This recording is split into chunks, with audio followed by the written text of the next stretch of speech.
I don't,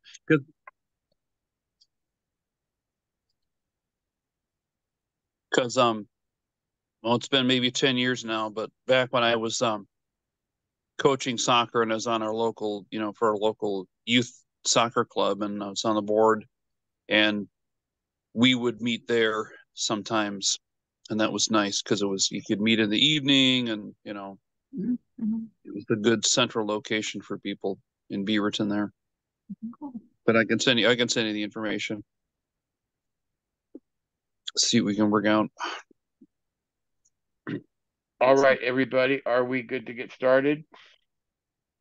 Think we're good to get started. Did you want me to start talking, or did you want to just take over, Daniel? Yeah, It's your good on mine choice. too. It's your choice. The only thing I wanted to suggest after I was talking with Daniel, we're not going to be conducting any business or anything at this meeting. We're just going to be doing the SWOT analysis because that'll take the whole time. Because we have so many people and we don't want people talking over each other, what I was thinking and what Daniel was thinking was that as we go through the different topics, if you have something you want to throw out there as an idea for a topic, a category, to go ahead and put it in the chat, and we'll be keeping track of that. And if you want to say something, if you could raise your hand so that we don't, again, talk over each other, and I'll kind of keep track of the hands if somebody else will keep track of the chat and stuff for notes and stuff. Does that sound good for everybody?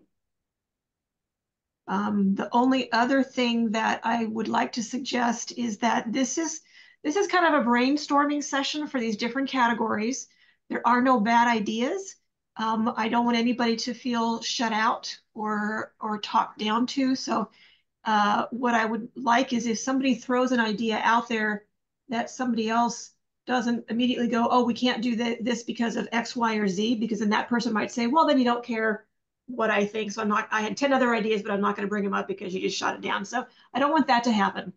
So if we can just kind of everybody throw your ideas out there in the chat.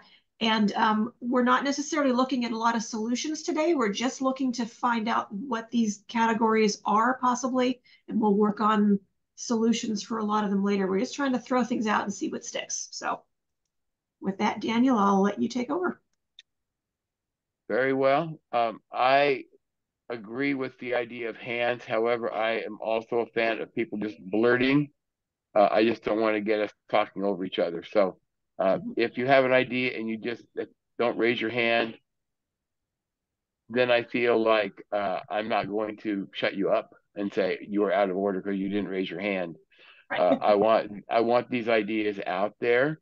I disagree on one regard. We are going to be looking for some solutions today, I hope. And so I'm hoping that we get to a point.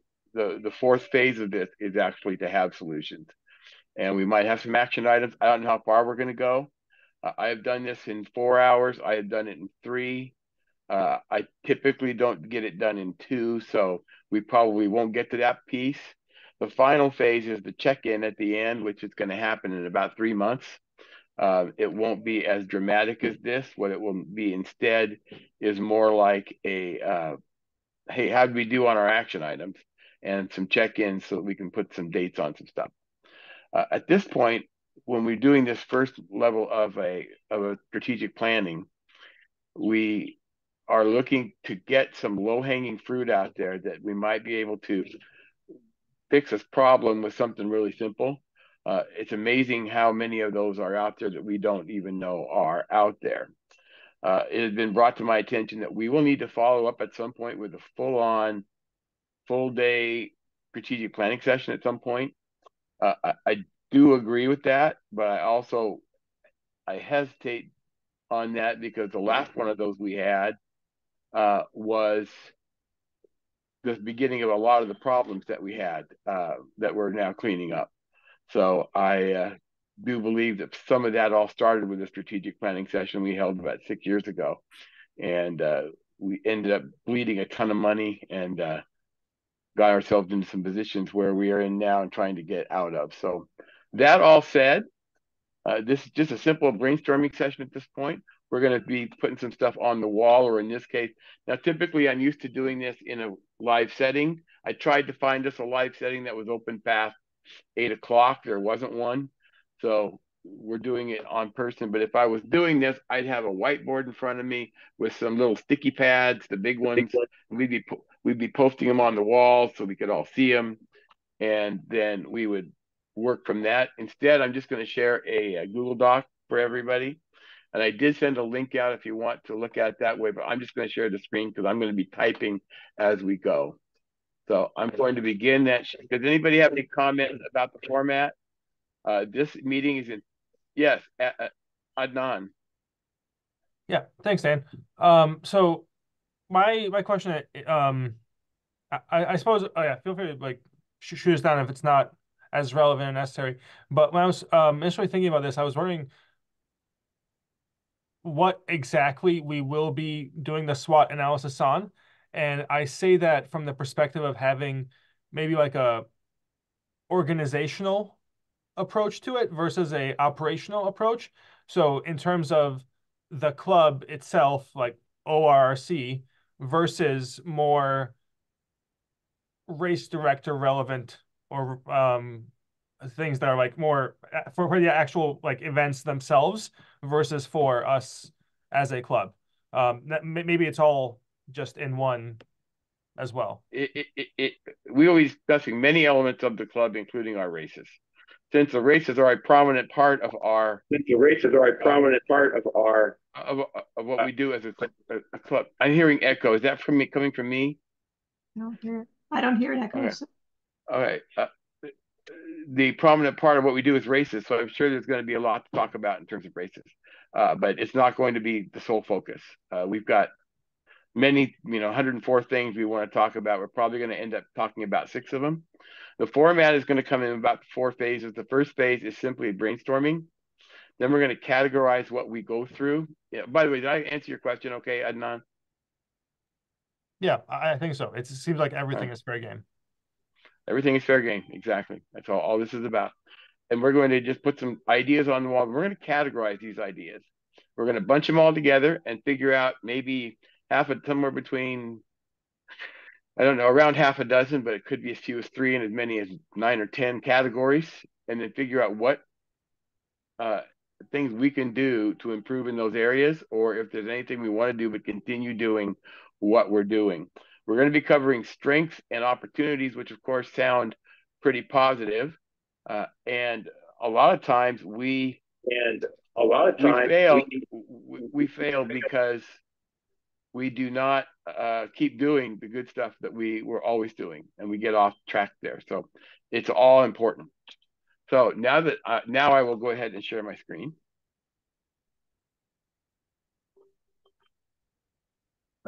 Okay, can you guys see my screen? Not yet. It's just black. It's just black. There it is. There it is. There it is. I see it. Okay, so what we're going to start with, we want to just write down some strengths of our club.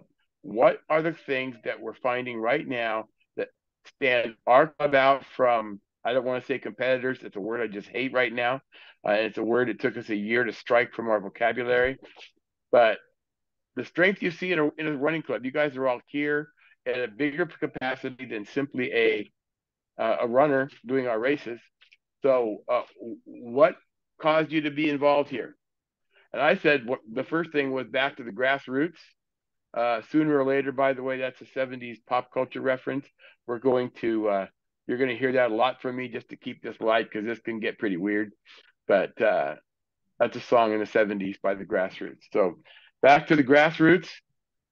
We were always a grassroots club, and we did not put on, I don't want to say professional races. Our races are very professional, but they are not put together by a professional production company. We have our own production company, and we have it done by amateurs. I say that in the kindest possible way. The word amateurs is from the word ammo, which means love. And so our races that are put on for by people who do it for the love of it. And so I love that definition, and that's something I think is a strength of our club. So that's my first thought. What are yours? I'm just going to say some of the things that are showing up in the chat, Daniel. Okay. Joel said strength is the well-established races. And then I indicated financially we're in good shape. And Adnan said variety of events, i.e. distances and surfaces.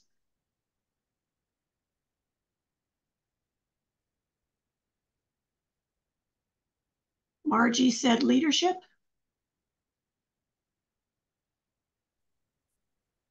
Valerie said positive group dynamic.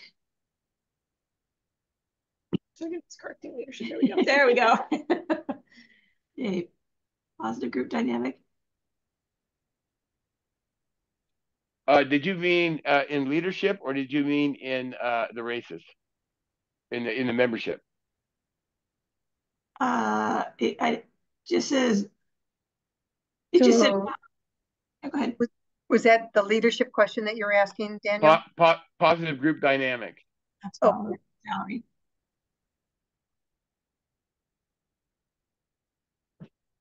Yes. Valerie.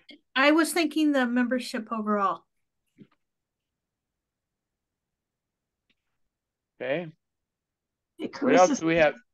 Carissa said novel events like dual, unique to ORRC.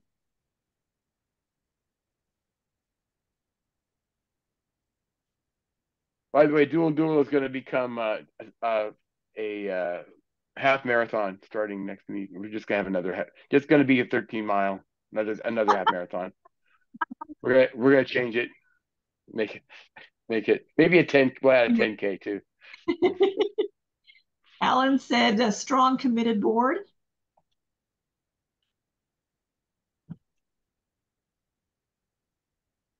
Okay. Adnan, transparency with the public.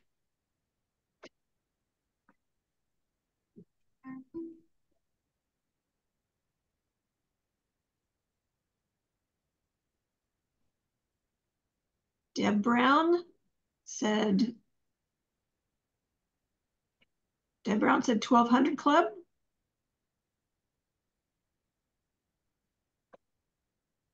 Carissa says feels like a community when you come to an event or come to a board meeting again. Yeah, I'm going to add, with Carissa's permission, I'm going to add sense of belonging instead of exclusion. Is that fair?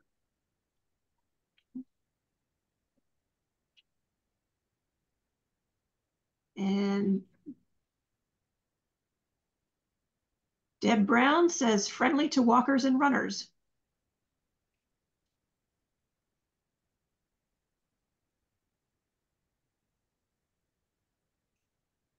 Good. Good stuff. What else? What else makes us strong? I think our history does. Okay. Carrie said there is a need for a community-minded versus corporate event.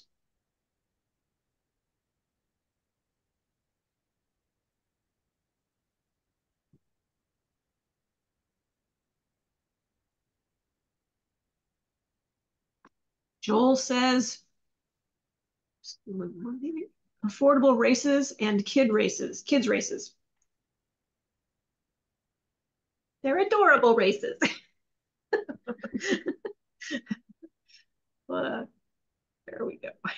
Daniel, can you make the screen a little bit smaller so that perhaps we could see all of the comments that have been stated? That'd help, I think, a little bit on the brainstorming. Is that better? Okay, and we're at the top. Is leadership the top word? Yeah. Right, there we are. That's it. Yeah, thank you, Daniel. I'm scrolling, so. Okay. Joel says, I think the crown jewel would be the turkey trot.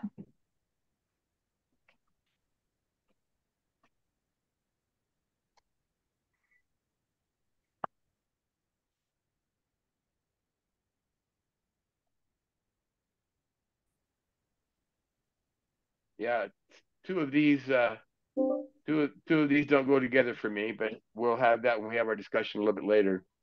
We're just getting stuff down here. I just want everybody to know on Thanksgiving when you guys are working your butt off at the turkey trot, I was across the street at a local race that the local grade school puts on. So, but I had reasons for that. So, And so Margie says, by virtue of this desire to improve.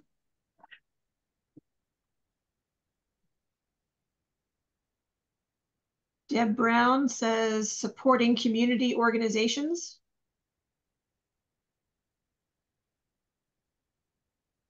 we're getting there. And Nikki Halen says family friendly, families encouraged to participate.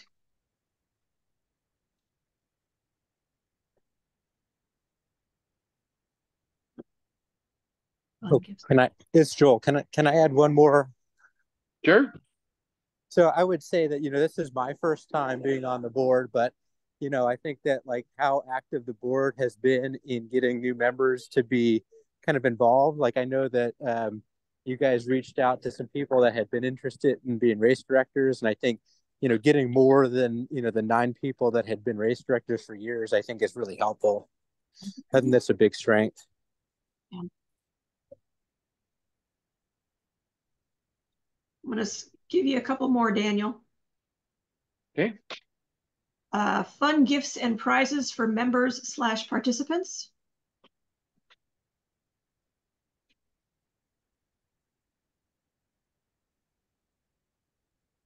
Helen says bouncing back from adversity.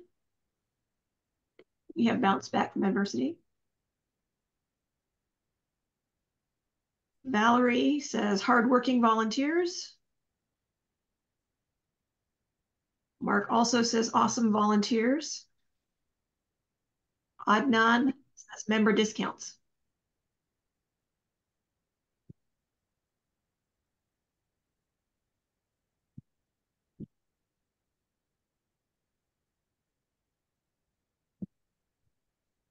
Okay. How are we doing here? Anybody else? That's a lot. That's okay. Good stuff. Hey, this is Mark. Can I shout out an acronym? Yeah, one? Sure. Like fun. So F is for family, U is for unique races, N is for like new races, like you just put on the Ralph Brown one, you know. Mm-hmm.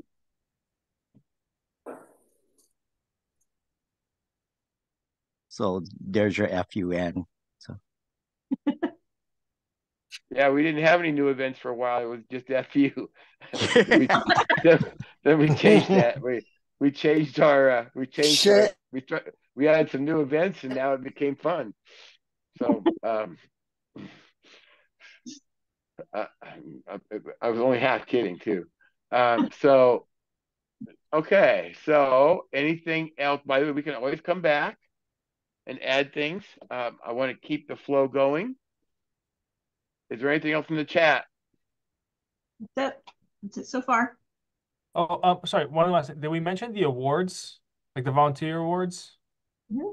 Oh yeah, the different club awards. Yep. By the way, is Hal here? I don't believe so. Okay. I left the awards a couple weeks ago thinking we forgot to mention somebody, even though he didn't have an award. But Hal took on 3 races on 11 weeks to keep us afloat. So I wanted to give him a special reach out, but we'll find the time to do that. Okay, what are our club weaknesses? Well, we always need more volunteers, especially in leadership positions. Okay. We'll spread things around. Our events are relatively expensive. Difficult for families.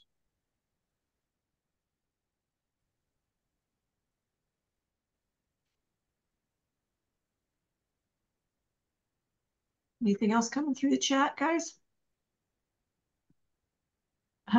Joel, easy one. We need to have Venmo for post-race merch. Merchandise.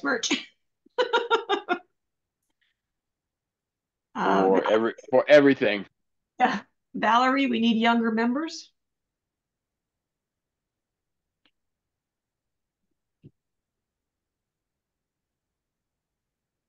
Margie, are we advertising our events the best way to get the best reach?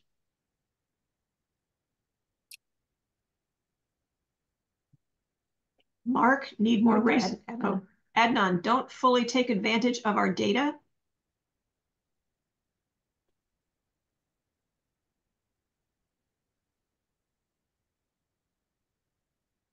Mark, need more race directors. Said Mark Barrett. Debbie Hall, need consistent social media.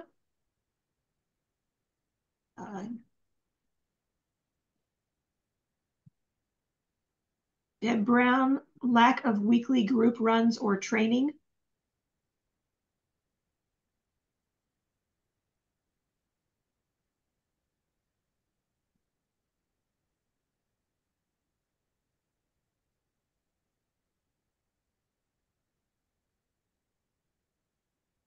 Well, I think this falls more under opportunity than weakness, but I'm going to say I think our overall numbers are low. And I've never been one to be harping on numbers, but I'm going to say I'm not going to put that here. I'm going to put it under opportunities. I think that's Joel where that says, fits. Joel says, agree on group run or coaching offered by club. Daniel, I'm going to say that low numbers is in fact a weakness. There'll be an opportunity later on, but low numbers is in fact a specific weakness now. Carrie Fleischer, a hidden gem more people need to know about. So getting the word out about us. Yeah, I agree. And I've never thought I'd say that about our club. Mark says, need to reach people of all ages and abilities.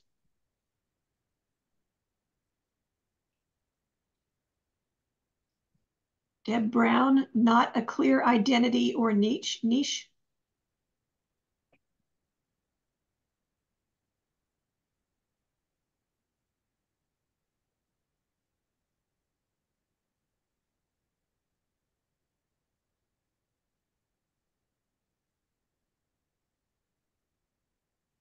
I don't know if it's a weakness or not, but we have social media, but because our members are older, a lot of them, I don't think have access to that social media.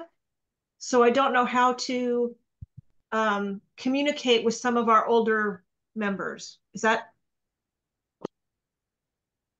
marketing?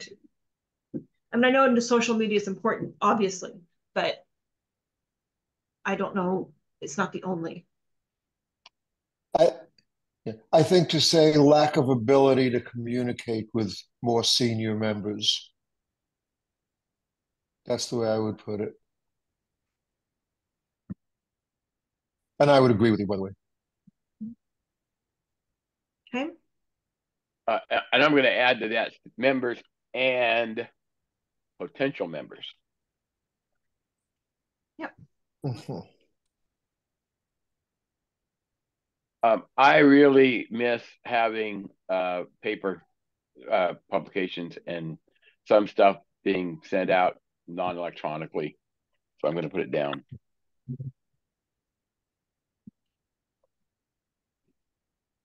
And that could be simple enough, like even at our races, we don't have flyers anymore for people to pick up at our races to see what's coming up.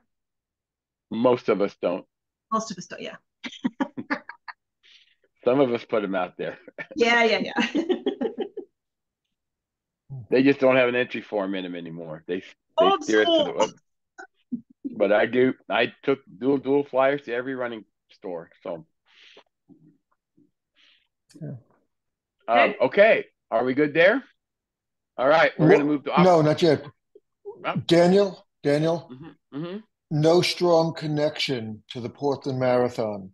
That's the strongest running event in our area, and we don't have a strong connection to it. I think that's a good one. I was kind of hesitating, but I'll put it out there too.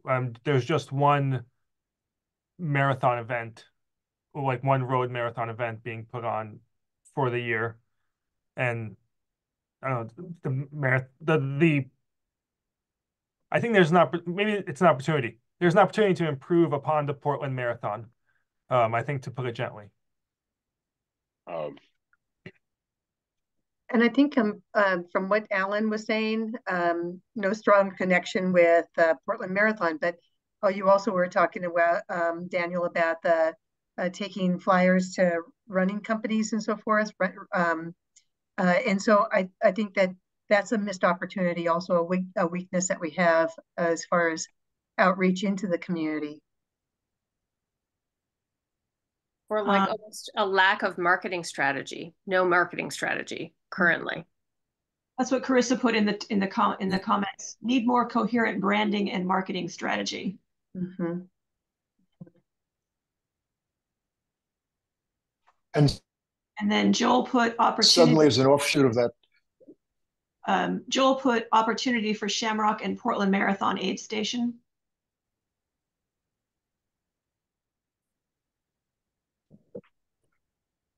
Hang on. So an offshoot of the lack of marketing strategy, someone almost said we have no strong connection to the running stores. Yeah. And then what was the other one? Running communities. I think other running organization communities. I think that there's a lot of sharing that can happen. The one that was opportunity Shamrock and Portland Marathon aid station.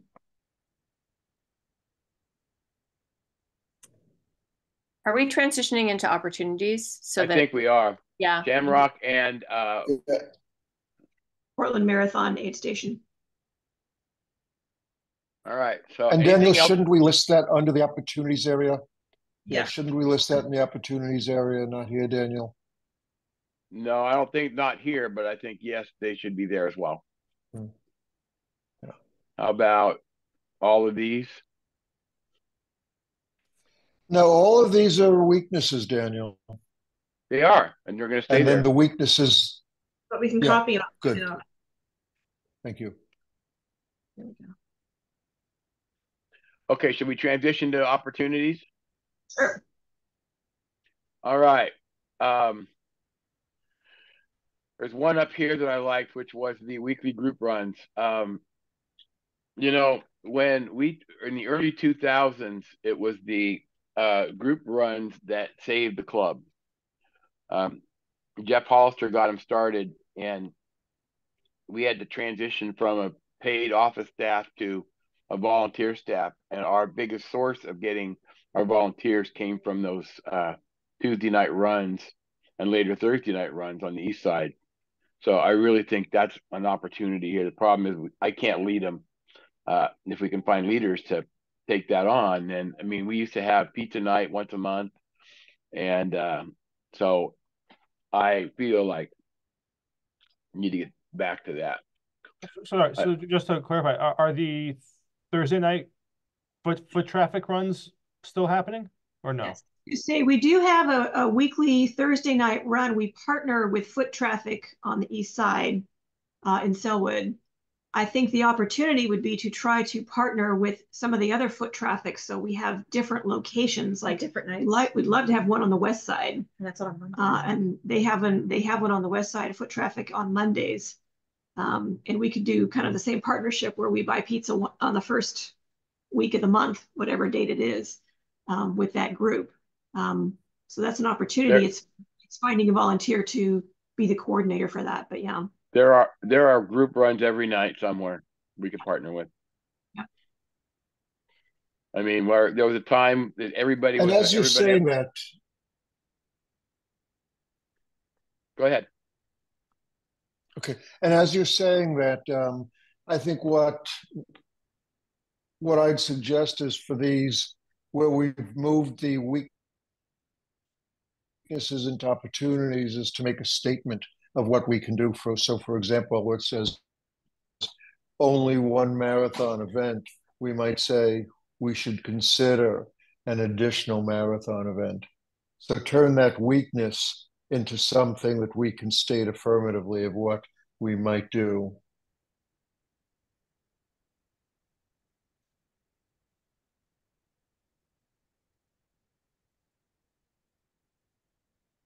Let's see here. Carissa put down, until you're done typing there. RRCA connection, reestablish and promote. Amen, brother Ben. Would you say something in promote and promote? Reestablish and promote.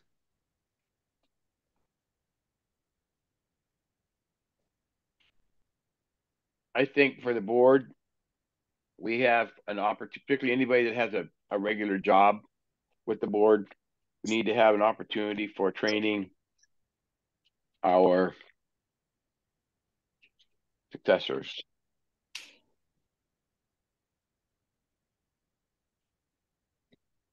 Back to the seed of it, having another marathon. I think what that ties into is the idea of we need to look at our 2025 calendar and look at what races that have gone away that we'd like to bring back, identify if there are any holes of events that we don't have or haven't had, to say, how can I say, it's one thing to say to people, hey, we need race directors. Well, awesome. It's another thing to say, hey, we want to put on a second marathon, this month, at this location. You're going to have a better chance of recruiting people if you can be very specific. And that comes with having a good discussion about what the calendar looks like and deciding the calendar early so we can start recruiting RDs for it for next year. Mm-hmm. Could another opportunity possibly be, instead of... And Mark, I would add as a new item, hold on, Alan. What was that, Julie? develop a plan. And yeah. Well, I was trying to think of, instead of us putting on more races, because it's hard for us to find the RDs, obviously that's an option. I'd love it if we could do it. But could we look at possibly partnering with other races that are currently established, like up in Vancouver and Salem or something, where we can say we have this other race we want to help promote, and we can staff an aid station, or we can help, I don't know, find volunteers or do something. Yeah. Well, it wouldn't necessarily be our race, but we used to have partnerships with other races, and we don't do that anymore.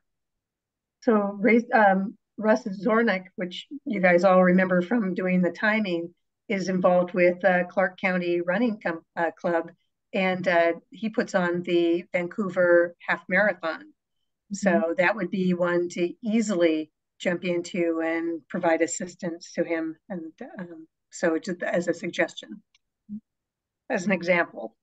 A couple of things in the comments. Let's see here. Joel asked, didn't ORRC had a long-standing marathon in Seaside?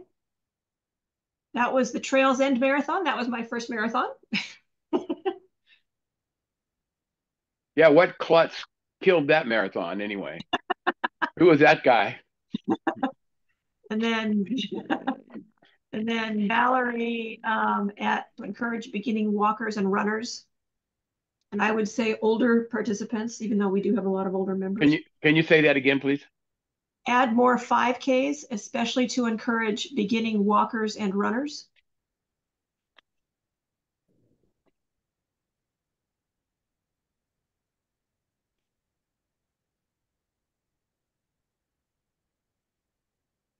And Deb Brown said table at race expos. That's what I was also going to suggest. We used to have tables at expos. I don't know what events still have expos, but that would be something to figure out. Alan says develop a plan for developing race directors, RDs.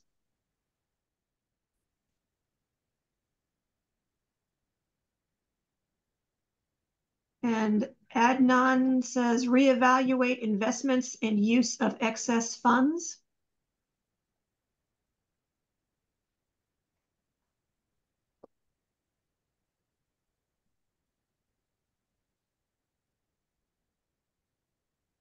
Ed Brown says Marathon and Shamrock have expos. Those are the ones we were at before, so that would be good. Race for the Cure used to be our race.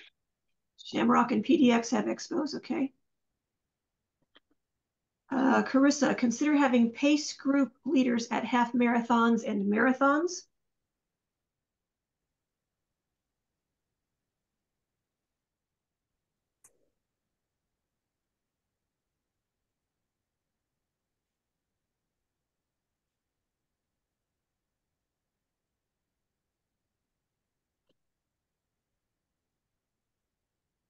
Okay.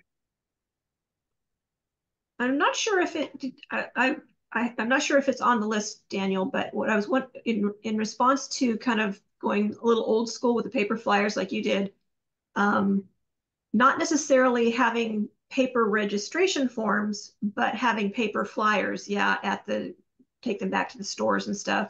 I know at Fleet Feet, the Thursday night workout group, Kristen specifically asked if there was something that we could post on their bulletin board that talked about ORRC at the club itself, to let people know who we were.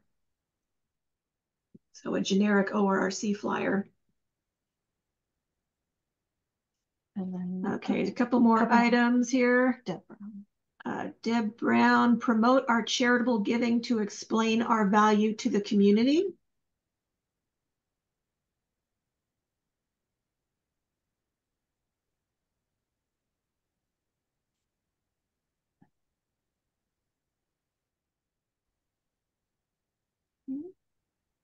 And Joel says ORRC Strava group. Just say that again. ORRC Strava group, STRAVA. What is that? Joel? Joel, I was going to. Strava is like a social media, but for your activities, and people will like give each other kudos for having done a workout. Like I get kudos when I for walking my dog from people. Thank you very much for those of you who do that. We should definitely be active on Strava. I thought we had done something with Strava last year, but I don't know where it went. So Alan said, for many of these items, connect closely with the running stores and clubs such as the Red Lizards.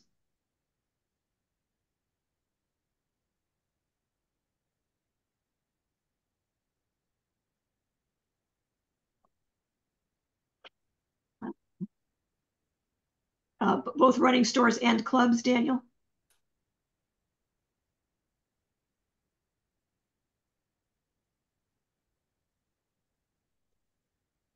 Then Adnan says, analysis of makeup of participants and members. I know we can get data out of Run Sign Up on our membership because Bonnie did a really good analysis right before we took over. I was pulling out some of the data from Run Sign Up also just over the last couple of days. So about memberships and who's oldest, who's youngest, median, average age, that kind of thing for membership and members. So Joel says it's like Map My Run.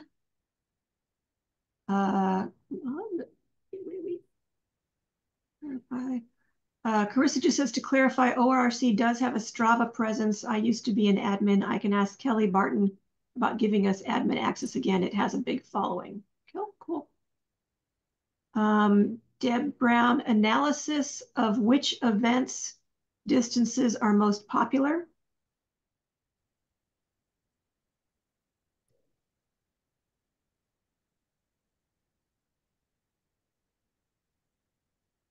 Connect to for-profit groups like the Conqueror. Alan said that. Did I miss anybody? Go back up. So I go back up. Oh yeah, Valerie said. Let me finish typing.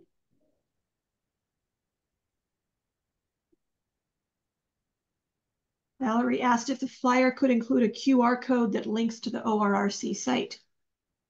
Seems like it could.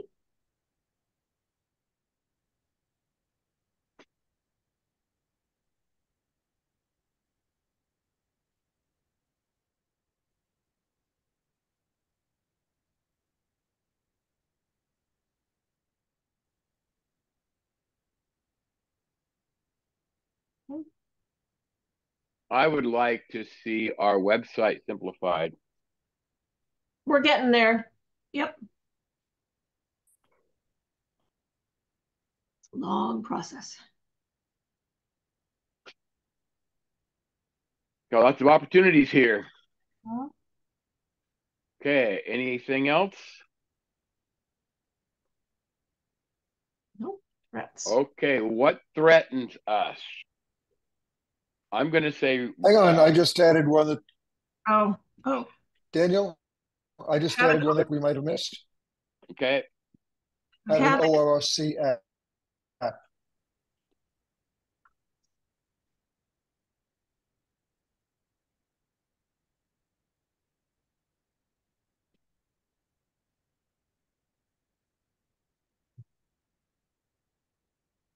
Good.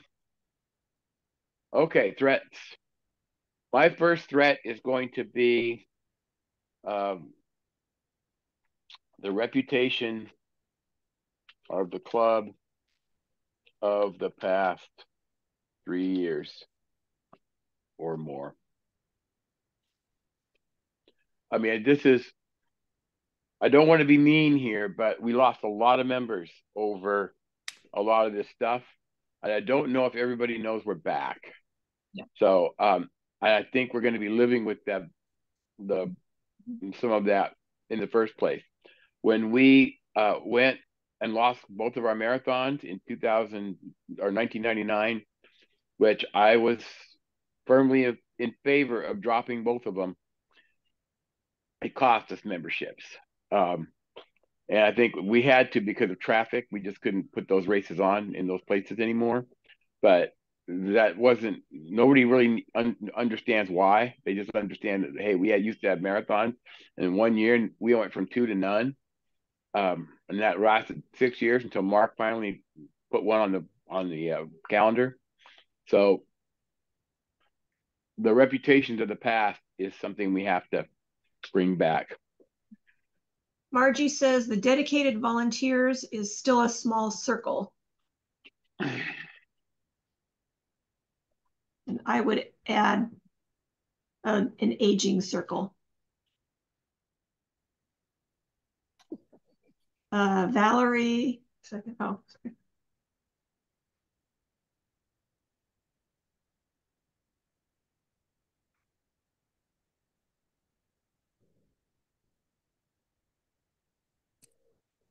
Valerie said general lack of interest in belonging to clubs by younger adults.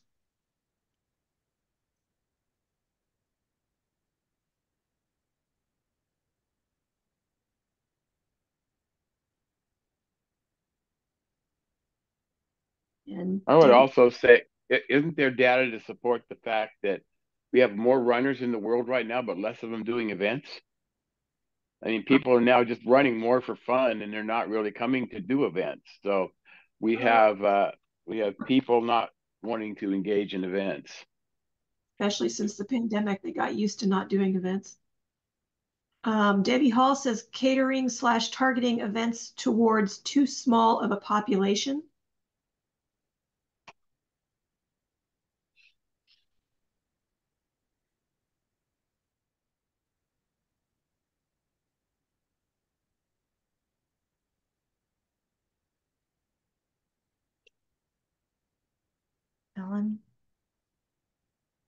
Alan says people have too many other opportunities.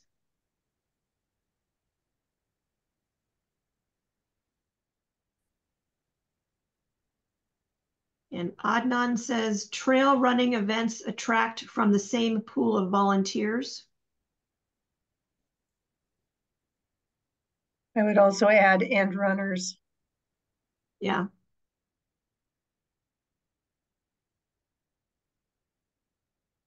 What was the last one? And runners. And runners.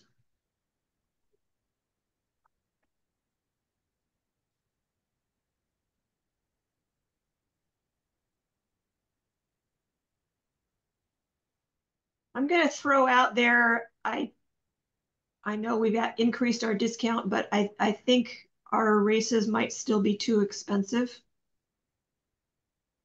Okay.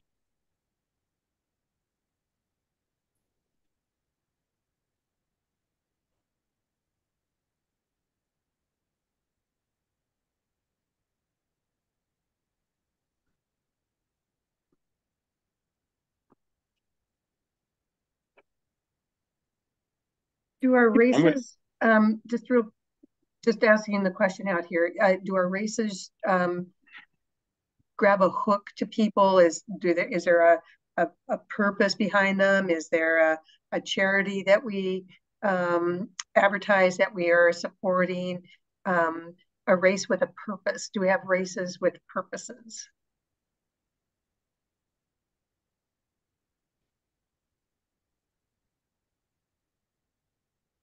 Joel asked more of a question. How are the other local clubs faring, like Red Lizards, Clark County, Columbia Gorge? Good question. And I want to put this in because it's really important. yeah. But I also want to say a lot of those clubs, they're just like us. They struggle at times and they thrive at times. And while we're sitting here doing a planning session, I'll bet they are as well. And I welcome that. Maybe we have an opportunity to partner more, but we already put some of that. But it's a great threat, because when other clubs are doing well and ours isn't, then it's just like a customer. We have a chance to lose them. So Ed Brown says races feel less organized than for-profit events, both as volunteer and racer. And Daniel, could you put that one also under the weaknesses? yep. I think that's one we missed earlier on weaknesses. Thank you.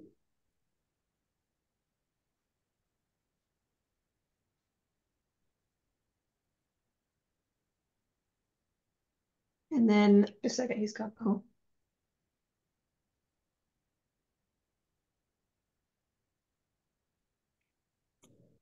And then Adnan says merchandise inventory buildup, question mark. Yeah, I'm not familiar with this, but I remember us speaking about it previously. So not sure if it is an issue or not. Valerie said increase costs to put on races. Boy, that is sure a threat, isn't it? Carissa says, we may be seen as old and out of touch, whether deserved or not, that is, not in tune with contemporary concerns about diversity, such as BIPOC and LGBTQ plus. Should have been an opportunity too, that's right.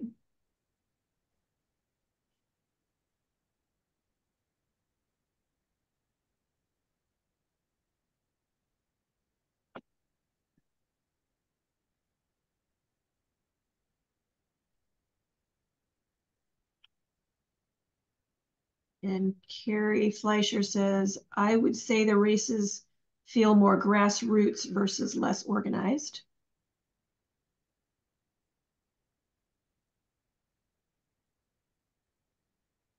I mean, Carrie, I want to agree with you and say that's what brought me to the club, having done Autumn Leaves, but all it takes is one bad race to leave a bad taste in your mouth. And both as a volunteer and seeing what the racers' experience was at the Garlic Run, like I could see how some people would never do an ORRC event again.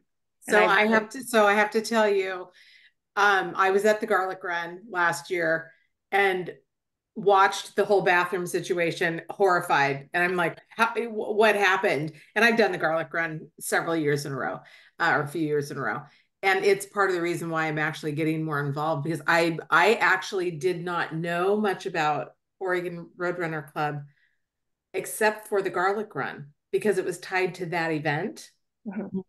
Had no idea all these other things were going on. And when I really looked at it, it was like, wow, there's a lot going on here that I need to know more about, because I was always doing the Run with Paula and some, I've done Portland Marathon, the bigger name things. And there's something to this that I think is important to keep going. So I would just say that. But I from somebody that has been coming to some of the races, I would say that I do feel like they're very organized. I've never felt like the races were not organized. I think that the Garlic Run last year with the bathroom situation was that's just an anomaly that you work through. So I feel like it's more community. It has a smaller feel to it than some of the other races that have more corporate backing. They're getting these huge sponsorships, and it's hard to compete with that. But there is a group of people that I think are a better fit for Oregon Roadrunner versus some of the other events. And so how do you keep that going? Yeah. So. I mean, I don't want to get into like I think that both are true. And if we're looking at where we're marketing, like, glitches like not knowing where the starting line is with their turkey trot. Like there's never going to be the same level, but this is really, it's an opportunity. And if we're not improving on that, people won't want to do the events. And I have had 2 different races that I have volunteered at that felt so disorganized as a volunteer that I felt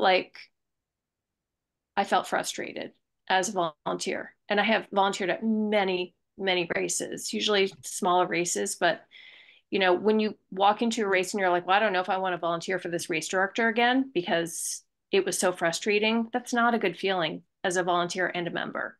And you're saying that's an experience my own, this is my own personal experience. Yeah. But that's, and I'm sure that has happened to other people too. Yeah. Yeah. Okay. That's fair. Susan Cooper says maybe put under opportunities, partner with area school teams, cross country and track. Okay.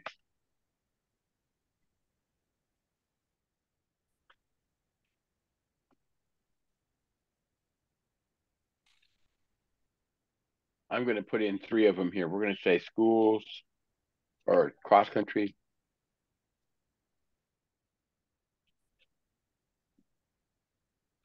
Track, Special Olympics. Oh, yeah. I did it. Those of you remember the old Clackamas Cross Country Classic? We had a Special Olympic heat. Mm-hmm. And then Alan says, have we dealt with all our legal and tax threats from the prior administration? Yes. I will say the legal stuff, yes, that's all taken care of. Tax, I don't know if we've heard back from the IRS about if they have accepted our explanation for 2018.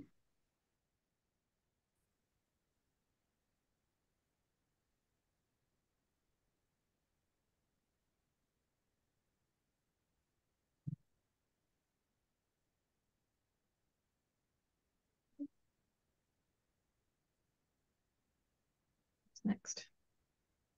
Okay. We're all doing excellent. Excuse me for a second. I need to take a quick minute here. Okay.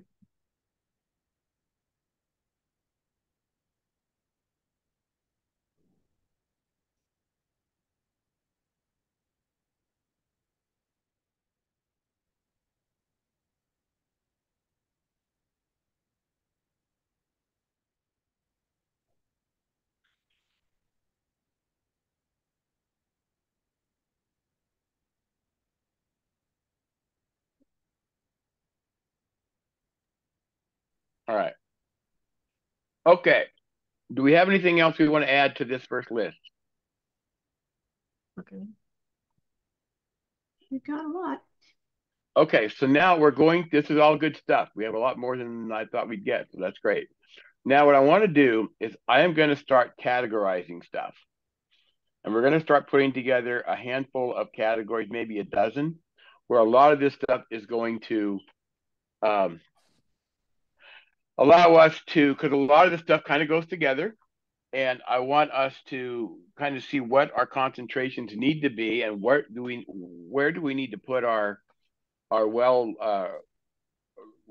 not very able volunteer hours. We don't have unlimited volunteers. It's not like the Portland Marathon. I know Margie has been on the Portland Marathon committee before when Les ran it, and he had a committee of 70 or 80 people, and each one had a little tiny job. And it was our first kickoff meeting was usually in May, and it was dynamic. And we don't have that. So what we have is we've got us, and we're going to be able to we're going to have to pick and choose what we really want to concentrate on. So what I'm going to do here is I'm going to start here. I think the first thing that struck me was community. The fact that we need to reach out and grab the community, the groups that are out there, the places that we have real opportunities out there, the place perhaps we have fallen. So what I'm going to do is now I'm going to go through, I'm going to change my text color here to, let's do a nice purple. Since the Huskies almost won the national championship this year, we'll go with purple. We'll do green too for you Duck fans, but we'll start with purple. And I'm going to just kind of go through and say, we're going to make this community, and I'm going to say transparency with the public. And community feel. Guys, tell me where I need to mark these. And community minded versus corporate, right? Yes. Supporting community organizations. Yep, very good. Thank you. Okay, community outreach to become involved in leadership. This is all great stuff. Okay. We have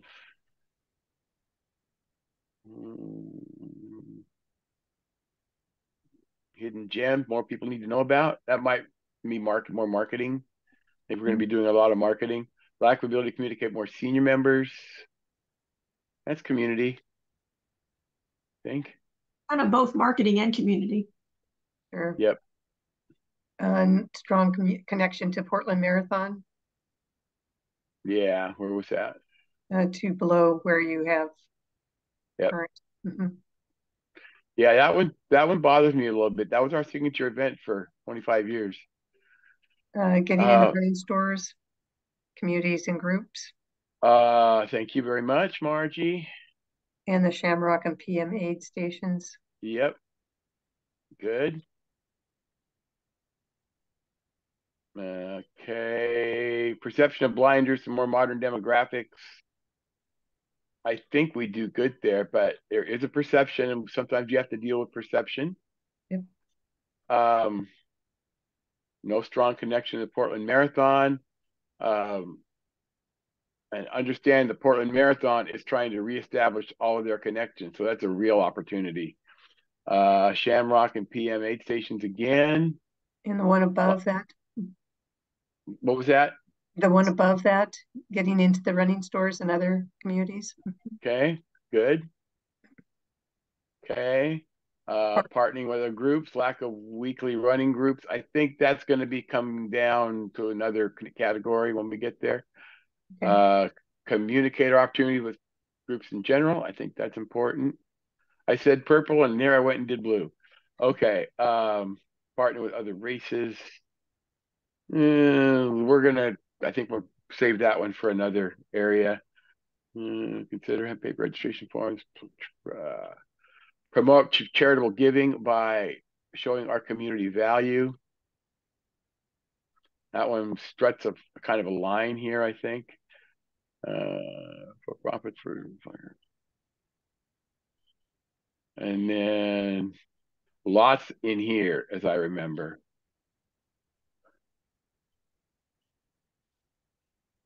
How are other clubs faring?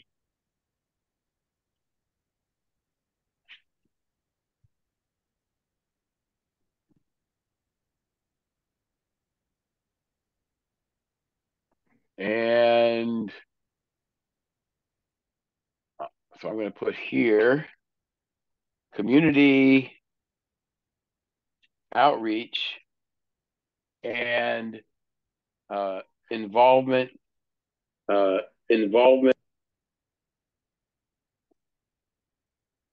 with other groups, events, and clubs. Okay, so we've got that. Now I'm going to go back to the top here. We're going to now categorize again. Do we want to talk about our events, our races? We want to talk about our events, our races. We'll do that in red. Novel events, good. Appreciate the shout out on dual. We want well-established races in red as well. Yeah, that was 2 above. Mm-hmm. Thank you very much. Okay. We're going to do something on club programs, I think. So we'll leave 1200 Club for that. Friendly to walkers and runners. I think that whoever put that up there, that's targeting mostly our events, right? Yes. Although the club, it's also the club culture, I think. Affordable races and kid races, good. I like that. Turkey Trot as a signature event. I am assuming we all like the Turkey Trot as our signature event. Desire to improve. This is going to be an interesting one because I'm going to put this down as red, but it's also going to come into play in a number of other things. Because I think desire to improve is the entire club. I think we would not have had Carissa race to get us a new bylaws. I don't think we would have put everybody on all hands on deck to put on 3 races in 11 weeks if we didn't have the desire to improve. So I think that really goes for everything. I think it suits mostly races. I think, and I probably need to add this as a opportunity. I think a lot of our identity has largely become our races, and I don't know if that's necessarily completely a good thing as long as our races are good. But I think our club is bigger than that. I always thought it was. Member discounts, that's going to be a race thing mostly. Smaller events are seen as an advantage. We've got people that like small events. We've got people that don't like small events. Mark says we have to be fun. I agree. We have a lot of races. We have younger members. Is that pertaining to races mostly, or is that just how we get them in? I think it's both participants and members. I'm going to put it down red for the moment. We may be changing that one. Need more race directors. That's going to fall under administration as well, but absolutely our races. Race director burnout is a real thing, folks. No membership numbers. People of all, not a clear niche. Okay. This is all really good stuff. I'm trying only one marathon event. That's going to deal with our calendar. Races feel less well organized than other large professional events. We decide that that is a threat and an opportunity and a strength, right? The races are less well organized than other large. It means that we're more folksy, and I like that. Only one marathon event again. That's what drew me to the event. I think what drew me into the club was when I did some races and I was near the back that the runners were out there that had finished, had come out, run down a couple of blocks, and would cheer me in. And by 4 or 5 races, they all knew my name. Training our successor, that's something else. Partner with the races as affiliated events. Whoever said that used to be half of our calendar was affiliated. Would the one above that also be red? Look at our 2025 calendar. Yeah, I think I'll paint it red for now, but I want to come back to it because I think we're going to be doing a whole segment on just planning in general. Okay. But I think, yeah, I'll tell you what we'll do, just so I don't forget. Put that in red. And we've got to develop a plan for race directors, so I'll put this in red. We'll put that one in another color. Okay, we are going to go through.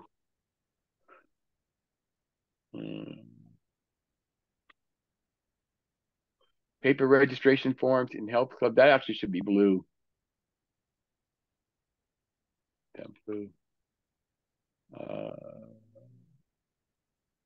What were we doing in red? I forgot now. Races. Races.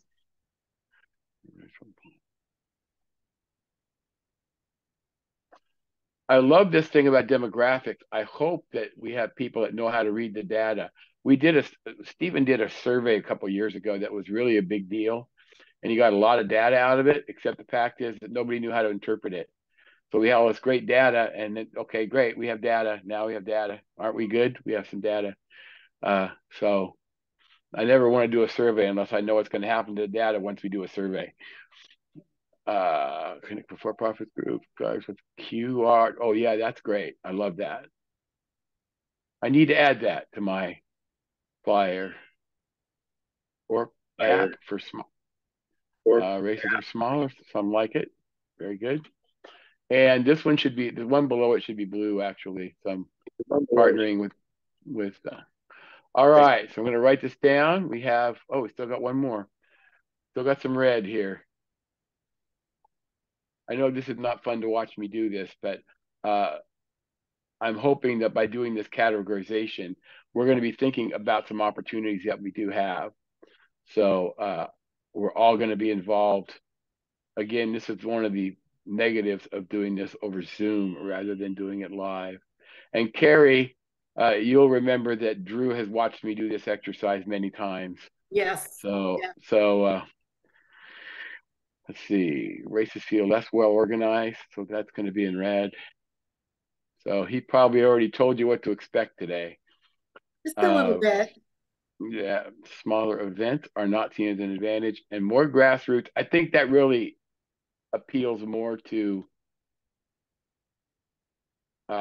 races, but our club is not considered to be more grassroots because at 500 members or however many we have, we're still the largest in the state. No other club has 500 members. So, I mean. So we're actually at 732. And nobody has that many either. So there was one a couple above that for you, Daniel.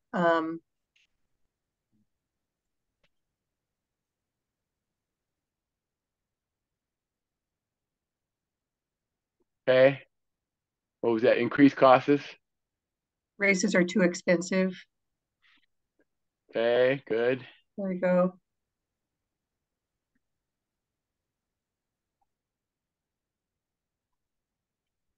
Okay, and events that might have a purpose. Well, I tell you, we went down that road one time, and it was everybody had such a different idea as to what groups we should partner with.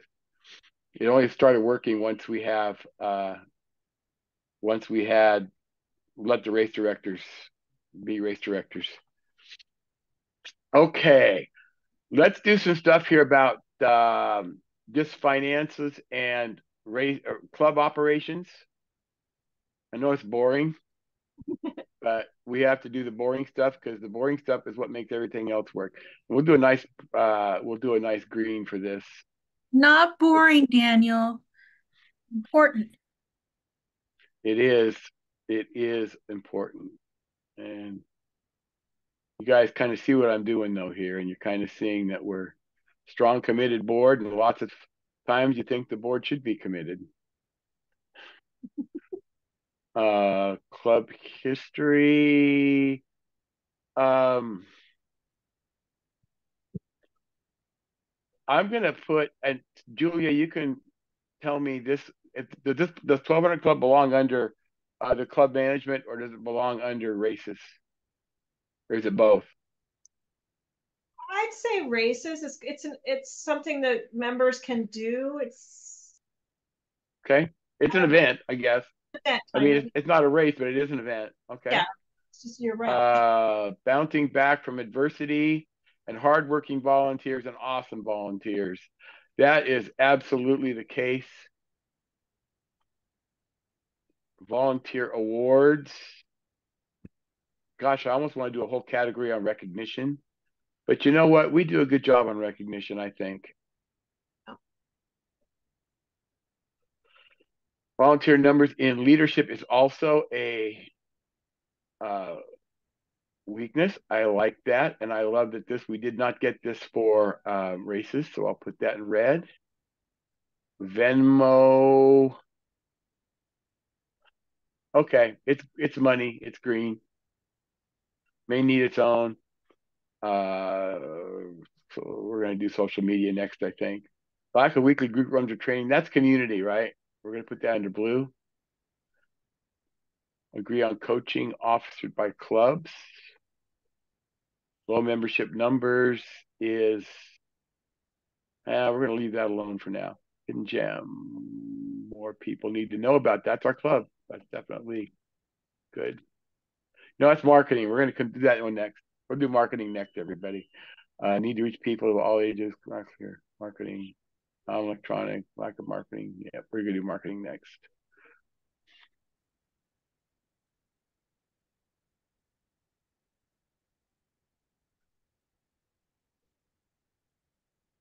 We are talking race director. I think that's on us. Developing a plan for race directors. In fact, both of these are. That is on us. There's one above it, Daniel, slightly higher. Training our successors. Is that under? Would that be green? Yeah, I think it is. It might. Yeah, I think it is. I think that's on us. That's on administration.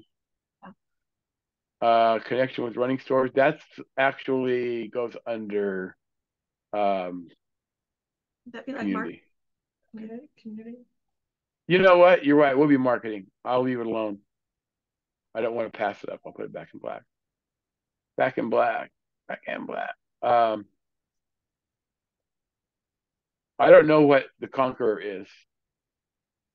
Can somebody enlighten me? Besides William? With analysis, there was one above the Conqueror, though. Analysis of which events are most popular. Thank you. Mm-hmm. Okay. Ellen, you need to explain the Conqueror, I think. Yeah, Daniel, I can explain the Conqueror. The Conqueror is an activity that people pay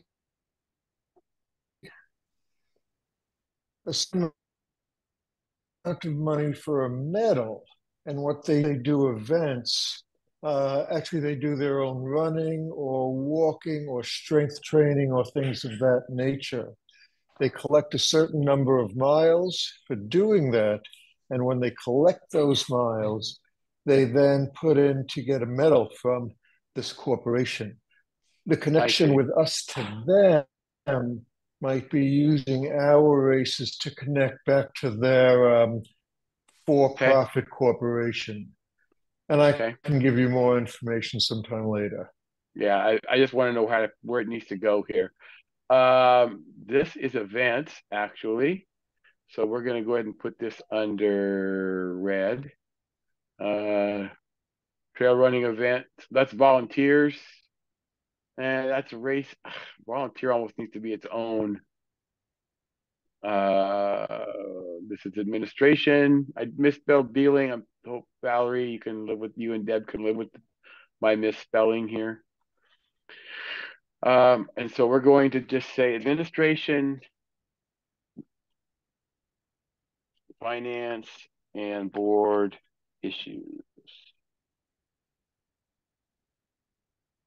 Okay, we're going to go back up. We're going to do some stuff about marketing. And we will do marketing in pink on the far right. Magenta. Pink? Yeah, that one. Okay, better marketing and advertising. You got it. Low member numbers. Consistent social media. Consistent social media would be marketing? Yes, it is. You're right. Where would the one above that be? Do not take full advantage of our data. Is that? I guess that's on us, isn't it? It's going to be that's going to be something here. Low membership numbers. That's just kind of a thing I threw out there, but that's actually a marketing issue as much as anything, isn't it? marketing and race quality. Marketing to non-online media sources. This is one dear to my heart. Non-electronic communications. Unfortunately, every nonprofit I work with right now has switched that way. So gonna need to above that. Yep. If you scroll back up. Yep. A hidden gem, that would be us not marketing ourselves, wouldn't it? Right. And needing to reach people of all ages and abilities also, I think. And I think even and not a clear identity or niche would also be marketing. Yep. Okay, good. I meant that more as an internal process too. Like we have to know who we really think we are and agree on that before we can market it, if that makes sense. Okay. And who knows, our identity might not be the same now as it was 10 years ago. Yep. No, it may not be what it is now than it was 10 months ago. Yeah. Okay, non-electronic communications again, peering its head, just because I wanted to keep putting it up there. Lack of marketing, coherent branding. I think that is an opportunity. It's one that I know that Margie, myself, and all the presidents have had to deal with at some point, and I hated it. I went through the first logo change and just never liked it. And Margie went through one, and so did Stephen, and I never liked any of them. I mean, I liked the logos we came up with. I just didn't like the change.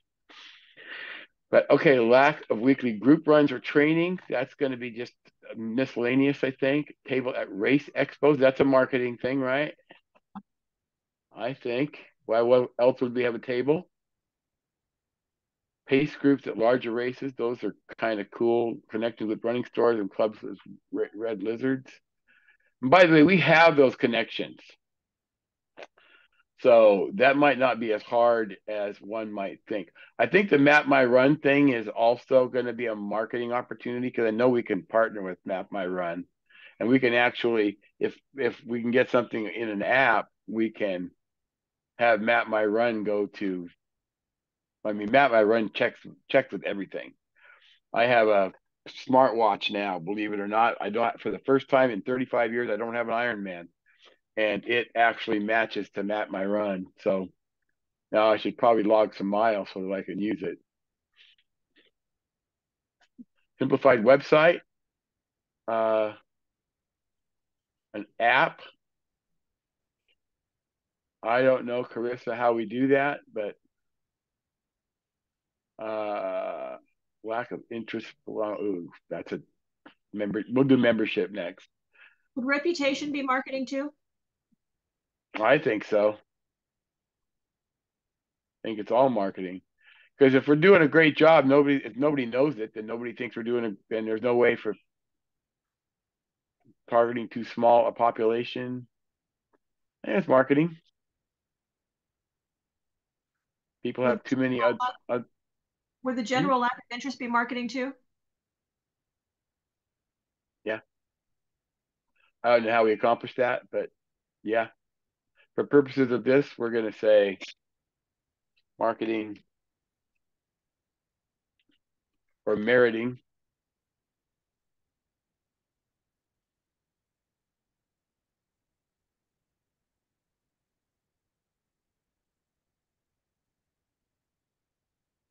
Oh, I have a key here, so we know what we're doing next. Community outreach is blue. Okay.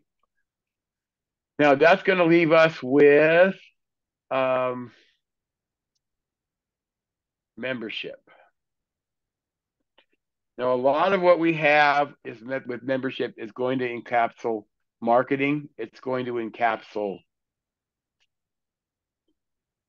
Let me go back to our list here. It's going to encapsulate community outreach. It's going to encapsulate dedication to race quality, quality. administration. Actually, all this is going to go into membership. What I'm talking about, I'm going to use it for those that know Toastmasters. I'm going to use an advantage, a term that Carissa will recognize. We have two office roles in Toastmasters. One is our marketing VP. One is our PR VP. And the idea is the PR VP gets the members to the meeting. Then the membership VP is the one that gets them to join, and then is their buddy once they're in. So I do think it's different. We run into a problem with that when the member is at the meeting and doesn't necessarily ready to join yet, and then we do not know who's supposed to approach them. And that's where we get into the bodies. We get all the bodies. Everybody's supposed to do it. So we hope somebody will, and then of course nobody does. So we have membership overall. One of the biggest strengths I think we have in the club is that our group dynamic, our club history. I think I'm still proud of it. I still have signs of all of our races we've ever done, and I love putting them up at dual. So when they run around the clock, they run around the track, they can see all the races, starting with our very first race, which was something called, I don't even know what it was, something called Humphrey Hewitt. Those that run in the West Hills would know what that is. But and then the Island Marathon, which we now know as the Portland Marathon. Fun gifts for prize members and participants, I think falls under, I think it's membership. I'm going to put it here. Agree on coaching offered by club. Adnan, that was you, right? I don't believe that was me. Okay, whoever had this, is the idea that one of the features we have is we have a coaching program for our members?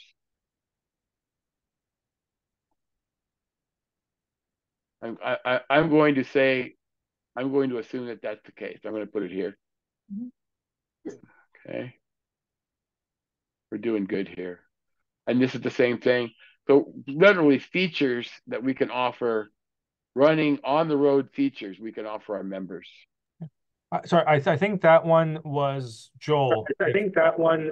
If Joel's listening. Okay.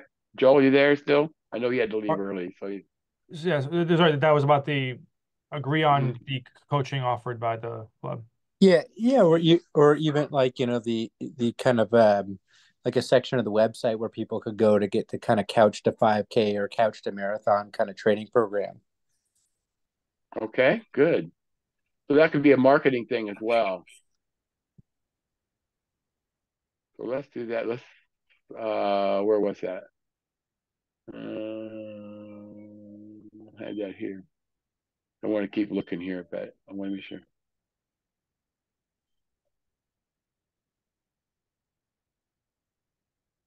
I'll do it this way.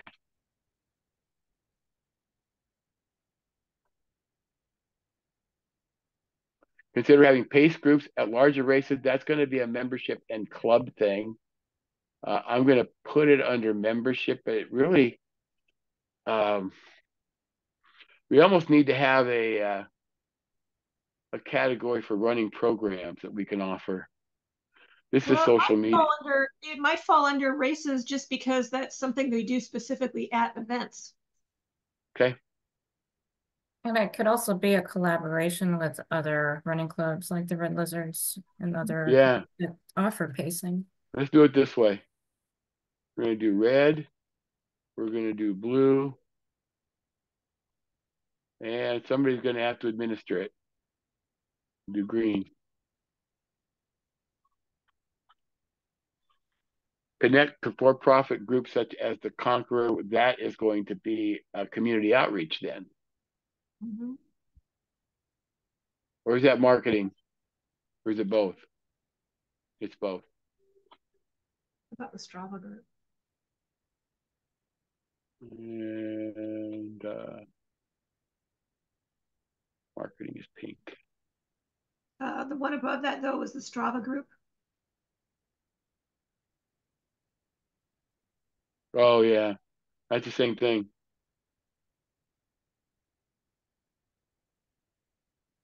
Good job. Google Docs is smarter than I am. All right. People have too many other opportunities. I don't think it goes. I think it's marketing. Okay. Marketing. Good enough. Merchandise build up for sale. That's going to be marketing, literally. Okay, so we got only 4 categories. That's pretty good. At RRCA, I think I'm going to absolutely simply paint that one orange, and we're going to do that one all by itself. Because I could have a whole strategic planning on RRCA. I spent a week trying to talk to people just to make sure that when we go to that, we send people to that convention that we're not unrepresented. It's something I'm passionate about, and Margie is. We both spent, and Mark too. We've all spent, the 3 of us together spent 17 years as state reps, and the fact that we're going to send 6 people to a convention and not have state representation is just a real problem for me. All right, now we've gotten. We're at 8:27, so we got about a half hour left. Right, so we're going to be able to, I think, get to our final section here, our 3rd section. And what I want to be able to do, I think I did these in the correct order that we want to tackle these, just based on how much of each color we have up here. So what I want to be able to do is look at some of these things that we have in these colors, and let me paint that the right color blue, and paint this blue. I started with purple. And what I want to do is we are going to look at each of these. I want to give each one of these about 5 or 10 minutes, 10 minutes at the most, 5 at the least. And what I want to be able to do is take a look at each of these areas, and I want to put some items together from our list that we think we are able to tackle, let's say in the next, what do you think, Tracy, 6 to 12 months? Be a good start. Yeah. Now, typically when we do this 2 or 3 times in a row, we will put together something I called, and I've done this before, and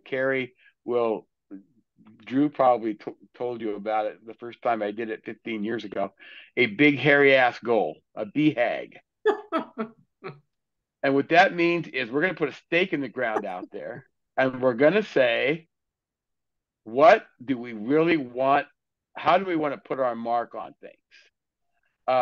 We haven't had a BHAG. We've had 2 of them I can think of in 15 years. One of them was when Mark put the marathon back on the calendar. And the other one was Stephen about 4 years ago getting us the convention. And it's been a while since we were able to really put a stake in the ground. I don't think we're there yet. And I'm not even sure if this group is the group that's going to do that. But we need to keep in mind that at some point we need to be able to put a stake in the ground out there and say, everything we do is going to be pointing at that goal, and let's see how we can get there. I think we have. Daniel, I would say that we just did a BHAG. Yeah, we did. In the last 6 months. And so I hesitate to try to come up with another one in 6 to 12 months when we're all kind of recovering from the last BHAG of the last. And that's what I said. And that's why I said I don't think we're there yet for this one. I think we want to see how the club evolves in this new identity. I would say our new old identity. But we have a lot we can do. We've just spent an hour talking through, and we have probably 100 ideas here that we just put on paper. So I'm going to go back here, and we're going to start with the blues, which is community outreach. And I am going to add some ideas to this. And I'm going to start at the beginning and see if anybody's got anything that's come up that they feel we can action in the next, I'm going to say 6 to 12 months. It is February. We re-elect officers in November. So we have about 10 months with this group, but we want to be sure it's something that's going to be sustainable, that as we move into the next year, we don't want to say, for example, hey, we're going to change the world in 6 months, but then after we leave, the next group doesn't want to change the world the same way we did.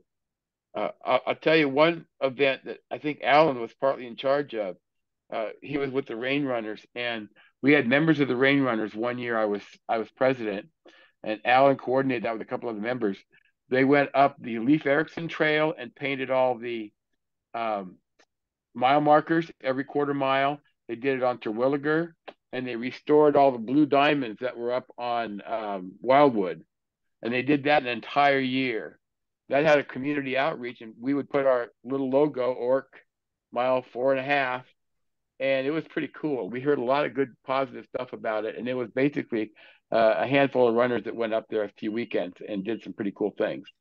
So, in all honesty, Daniel, I remember that. I remember it being done. I would love to take partial credit, but unfortunately, I wasn't involved with it. Thank you. Oh, I thought you were the liaison to the Rain Runners, though, that helped us get that going. So no, it might have been Double D too. So I know he was part of that group. Nope, too. Unfortunately, it was not. I don't recall who. All right, but it was really cool. Could have been. Yep. Daniel Joel says, I would be willing to organize a Portland Marathon aid station. All right.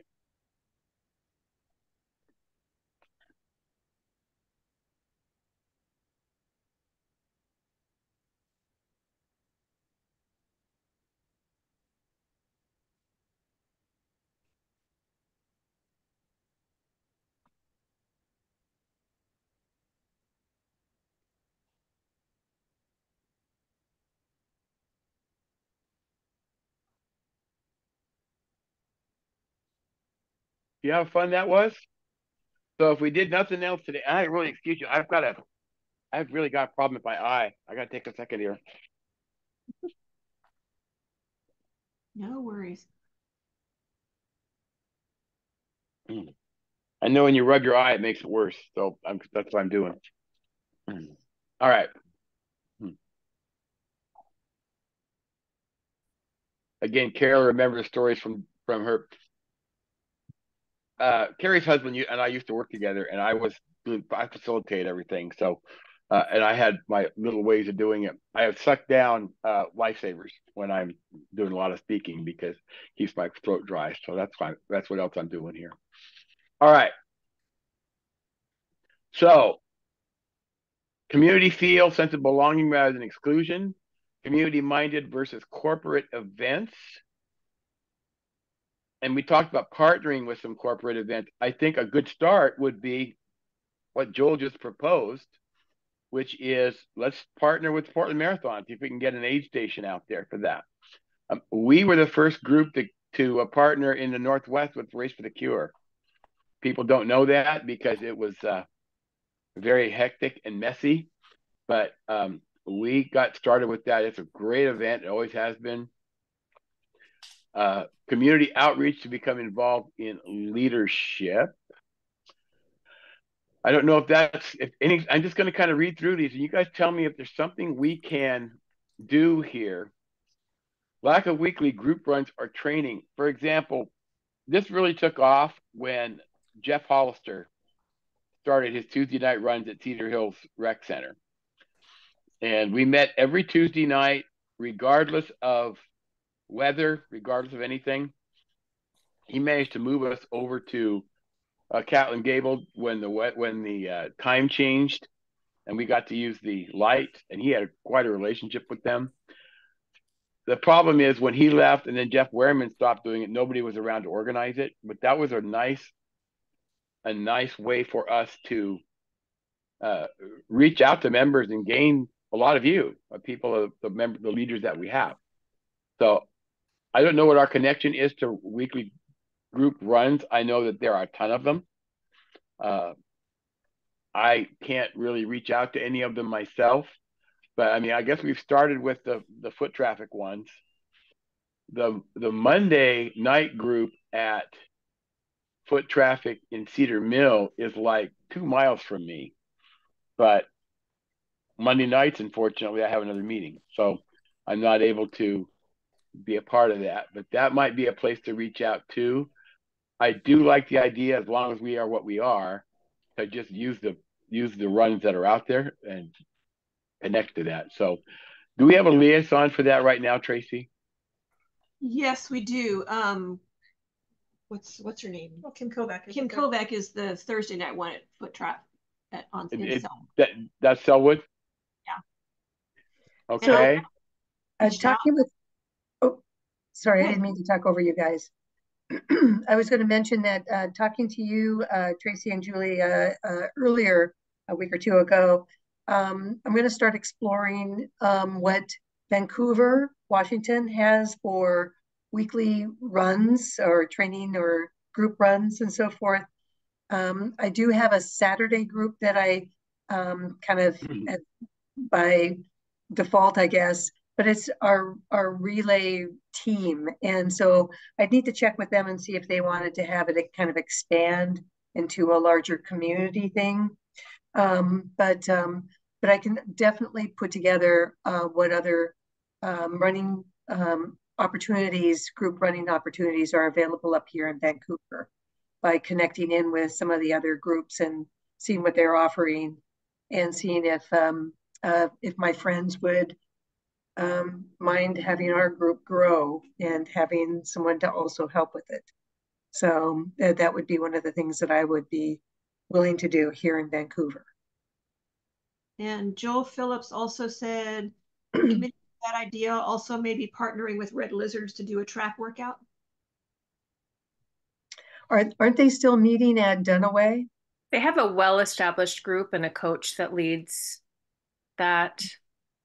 I mean, when we're talking about these partnerships, I have to ask, what would be their incentive? Why would they want to partner with us? Because we're cool. I think that, I mean, to get, kind of also to kind of build on their numbers too, kind of, different groups running together. I think with the foot traffic partnership, it's a win-win for both because we pay for the pizza once a month. They get additional runners possibly coming out, especially the nights that we do the pizza. They have a larger turnout, so it gets people to the store. But I'm not sure. But if we partner with clubs, if it would be the same effect. Yeah, with a club, I just think like we're their competition. Yeah, I hate to use that word, but I mean, their coach is super, super friendly, but I always get the feeling like he would love it if you just joined the Red Lizards because it's also a liability. He's not going to coach someone who's not in their club covered under their liability. Right. But we have up here in Vancouver like our foot traffic. So let me check in with them and see if they have a group run or some of those other things. So yeah. I may be a little crazy, but at one point I belonged to 9 different running clubs. So and I currently belong to 5 different Toastmasters clubs, and there's no problem with that. I mean, I could join Red Lizards. I was a member of Red Lizards at one point when they started with Kevin Foreman, and I was also an ORRC member, and it was great. So, but I think reaching out is, I mean, you don't get if you don't ask, right?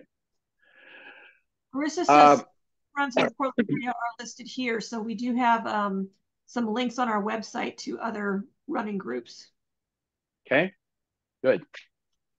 I want to move on here.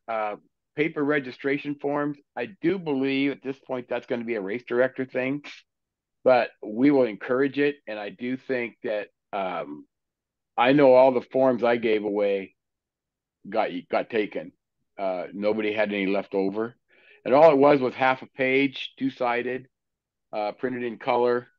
And I put maybe 2 dozen in each store so that when people came by, they could just take one. It points them to our website. I actually have them point to the run sign up portal that I used. And so it doesn't take too much, just a matter of somebody dropping off and I have signings all over the city. So whenever I was in Selwood, I dropped them off there and so forth. Also, a point to be made about the running stores. When I was back in the days when I was fast, which was like 25 years ago, my coach was an employee at Pace Setter. So not only did I go there for coaching and for running, I bought shoes there. So there's an advantage to the running stores having us be a part of them. They get potential customers from us, and we then can promote our events. So I just don't want us to be pigeonholed into we're going to do foot traffic, but we can't do Portland Running Club. I want us to be open. I want us to be open to. We've made some deals with that in the past, and I thought they really hurt us. So. Well, we used to have that tagline that we were the community a resource, and I think that that's still a really important component of ORRC being a community resource, and that follows off of what you're saying, Daniel. Yeah. Do we have anybody that can start working with school teams and cross country teams and Special Olympics? I can be I hate to take on something here, but I can actually be a Special Olympics liaison. I have pretty tight connections to them. I don't know what I'm going to do, but well, one thing we can have a special. I've been wondering what to do with that hour before dual, and we could certainly have a special 2K or something. So I'm going to connect with Special Olympics about partnership. Now, if I do this, we may be giving away some entries, but I never thought that was a problem. One of the things that we did create a shared document for the high schools. Julie and I created a big spreadsheet on all the different high schools and gave them our list of events, saying if you ever need clubs that want to, need volunteer hours or something like that to help volunteer our events that they could volunteer for, and we would pay them. So we are going to be paying volunteers again for groups. Yeah, we do pay volunteers for groups of volunteers, yes. And thank God. Thank you for doing that, please, because we do that. And we need to get back to. We gave that list or shared the list with all the race directors so they would have the resources. So it's not one person being the contact for all the schools. It's just letting the race directors know here are all the schools that are in the area that might be in your area for your event who you could volunteer with. Do we want one person to reach out to the schools or at least send them something?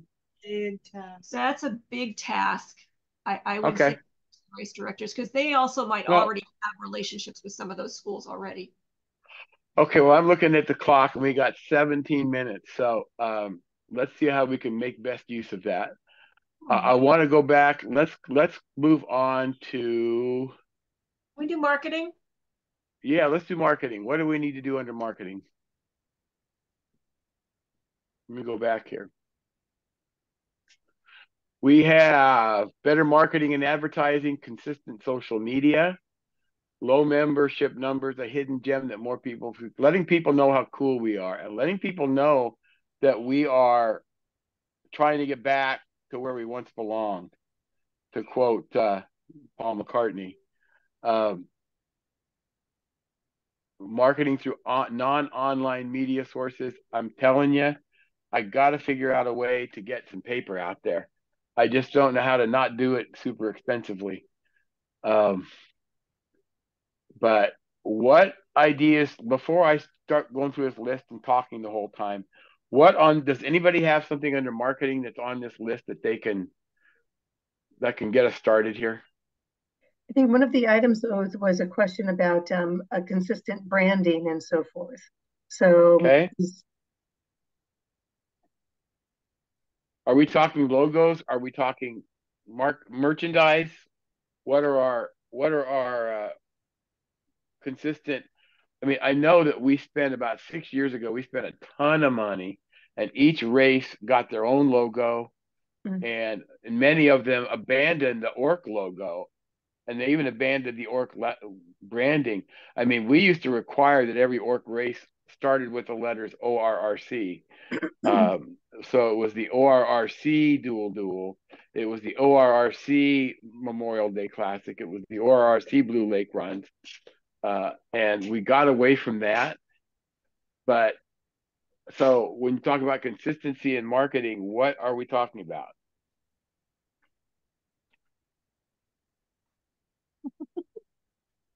So who was the one who put up the branding question? I said having a more coherent branding and marketing strategy. Okay.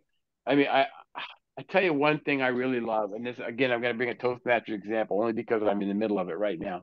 They have one of their web pages has a branding center where they have the logos that the people are able to use on marketing materials, and they have all the JPEGs and all the banners and everything you can use, so people aren't making crap up. They're always taking.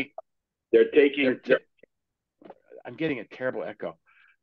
They're taking we're always picking the most recent logo, and we're always using the same marketing so it's consistent. Each of our races should have that for sure. I feel like, I don't know, I don't want to take it on though. I don't want to say too much because you guys are going to say, that's a good idea, Dan, why don't you do that? And so, but I think we are getting there in terms of like run sign up. We're starting to get more consistent text with our run sign up setups. Yeah. And what we're putting on our website. We're making the website more simple. We just need to figure out how we want to market. I mean, we want to do the social media and we want to do the non-social media. We just have to decide what exactly we want to do and who we want to reach out to. I mean, do we need to form a subcommittee on this? So maybe? Tracy, that's what I was going to come up with, Daniel. Yeah, Tracy, I think this is such a big issue. I've been with people for years trying to do marketing. I think we need to find some people who do marketing for a living, and I suspect there are people on this call right now and work at it outside of a meeting like this. I would say, yeah, let's anybody who is interested in participating in a subcommittee on ORRC branding and marketing, let me know and we can start putting something together. I think this is going to be also something that it's going to have to work in conjunction with, we're still working on getting the website redesigned and up to date. And that's going to take us a longer period of time to finish. So part of the marketing is going to have to be figuring out what we want, but also making sure we don't try to do something that we're not ready to do because our website's not completely done yet. So Tracy, I'm putting your name on this temporarily with the understanding that at some point you will find a marketing maven to pass this off to lead that committee. I think it's important that you're on the committee. I don't believe you should be leading it. And I'm not a marketer. Is that fair? I think that's fair. I also think very simply, some of the paper stuff we've talked about is very simple to do. I mean, we had ORRC flyers that were like 3 to a page that we just cut and had stacks of them in the stores, and when we were at the booths, we had them, people could pick them up. We could put a QR code on it. So something like that is easy enough to prepare. We could just look at what we had before and update it. And we have a graphic designer who could make it pretty and then send it out to the stores. I want to spend about 12 minutes. I want to get to Alan. Did you have something? Yeah, I have 1 minute. This goes back. This is something that I completely missed. And now as I'm listening to everything that we're talking about, I have one item that is in fact a true weakness. We don't want to solve it right now. We can't even debate it right now. One of our weaknesses is that we no longer have a paid staff person. Years and years ago, we had Susan, among others. A paid staff person makes a difference in terms of what the volunteers can do. It is a weakness. I do not believe we should discuss that right now, but I did want to get it down there for the record. Thank you. I do agree. It was nice having people in there. Okay, I want to ask Valerie and Deb, do we have anything financially that we need to put as actions for the next 6 to 12 months? Or are we looking fairly strong? One thing that I saw on there is the Venmo link. I can work on getting that ready, what it would take to give that to race directors, the general outlay of that. And actually, Adnan and Debbie and I are going to have a finance subcommittee, and we've got several issues that we want to. It ranges everything from the extra funds we have and how to invest them to our chart of accounts, which, for example, it just says professional fees, and we want to break that out better. So it would separate out like photography and timing. So race directors have better ideas of what the costs are. And another one I know we have to do is, it's going to be a project, is our chart of accounts is, it was set up back in 2015. So the way it was supposed to be, and then has classes. So that way all the race directors could have access to their race information from prior years and current year. And that was undone by Karen. So we have to undo what she did. So that's going to be a big thing. So we're going to make a prioritization list.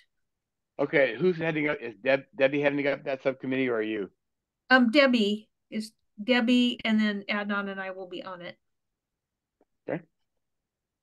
Very good. It's almost like that line from Airplane 2 where they say, "Did we tell them that the plane is crashing?" And then the guy says, "No, that's just what they'd expect us to do." So yeah, we have funds, but we need to do a better job with them and do a better job of tracking our finances. Is how I put it. So Tracy, is there anything administratively that we need to address immediately besides that it won't be addressed in these two actions from Debbie and her team? The main thing, I guess, for me is just continuing to attract new volunteers and training and developing those new volunteers to step up into leadership. But that's an ongoing process. That's not really a individual thing. Do we want with information, because we had a couple of sections on data. I think it would be interesting if we could get it out of Run Sign Up, some data on our membership, but also some data on our participants.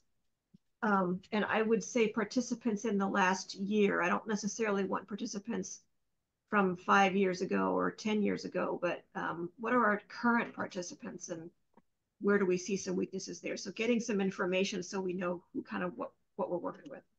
So is there a data analyst in the house besides the one Carissa's married to?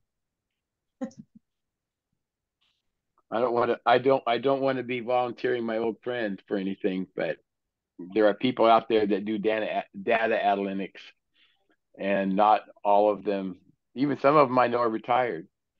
So anyways, I always want to be sure that we're square. If we're going to be gathering the data, that we have somebody that knows how to parse it out. I certainly do not.